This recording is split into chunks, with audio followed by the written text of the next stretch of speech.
এশিয়ার স্পট মার্কেটে গত সপ্তাহে তরলীকৃত প্রাকৃতিক গ্যাসের দাম কিছুটা কমেছে।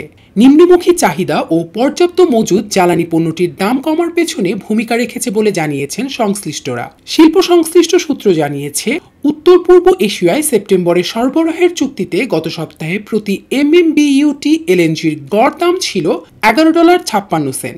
আগের সপ্তাহে যা ছিল $11.90। এ সময় অক্টোবরে সরবরাহের চুক্তিতে প্রতি MMBTU এলএনজির গড় মূল্য ছিল $11.45।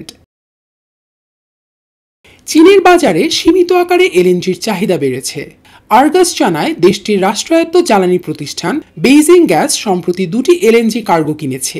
এতে প্রতি MMBTU এলএনজির দাম ছিল $12-এর নিচে। প্রতিষ্ঠানটি গত বছর জানিয়েছিল, $12 বা তার ওপরে দাম হলে আমদানি তাদের জন্য ব্যয়বহুল হয়ে পড়বে। যদিও এ সময় বাড়তি মজুদের কারণে এশিয়ার উত্তর পূর্ব দেশগুলোয় পণ্যটির চাহিদা নিম্নমুখী ছিল। এদিকে ইউরোপের দেশগুলোয় তীব্র গরম কিছুটা কমতে শুরু করেছে। ফলে এই অঞ্চলে গত সপ্তাহে তুলনামূলক স্থিতিশীল ছিল এলএনজির বাজার দর। S&P গ্লোবাল কমোডিটি ইনসাইটস সেপ্টেম্বরে সরবরাহের চুক্তিতে north West Europe LNG marker বাজার আদর্শে প্রতি MMBTU এলএনজির দাম স্থির করেছে $10.58।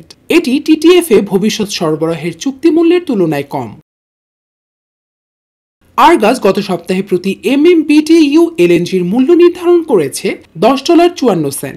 অন্যদিকে স্পার্ক কমোডিটিস প্রতি MMBTU এলএনজির দাম নির্ধারণ করেছে $10.53।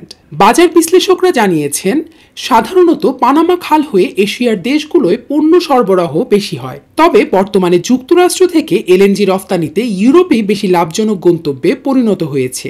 এ কারণে উত্তমাশা অন্তরীপ ঘুরে কিংবা পানামা খাল হয়ে বেশিরভাগ এলএনজি কার্গো বর্তমানে ইউরোপমুখী। স্পার্ক কমোডিটিজের বিশ্লেষক কাসিম আফগান জানিয়েছেন, গত সপ্তাহে আটলান্টিক মহাসাগরীয় পথে এলএনজি পরিবহন ব্যয় দৈনিক $36,750 স্থিতিশীল ছিল।